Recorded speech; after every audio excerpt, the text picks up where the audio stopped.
ఈ మధ్య బ్లౌజ్ కుట్టడం కన్నా కుట్టిన బ్లౌజ్కి రేట్ ఫిక్స్ చేయడం చాలా పెద్ద టాస్క్ అయిపోయిందండి టైలర్స్కి.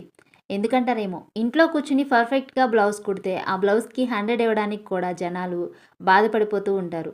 అదే షాప్లో ఎలా పడితే అలా బ్లౌజ్ స్టిచ్ చేసి 500 అన్నా సరే నవ్వుతూ ఇచ్చేస్తారు. తక్కువకి కుడితే సరిగా కుట్టరేమో అని, ఎక్కువ మనీ తీసుకుంటే బాగా కుడతారేమో అని, ఇంట్లో కూర్చుని కుడితే అస్సలు కుట్టరేమో అని, షాప్ పెడితే బాగా కుట్టేవాళ్ళేమో అని అనుకుంటూ ఉంటారు.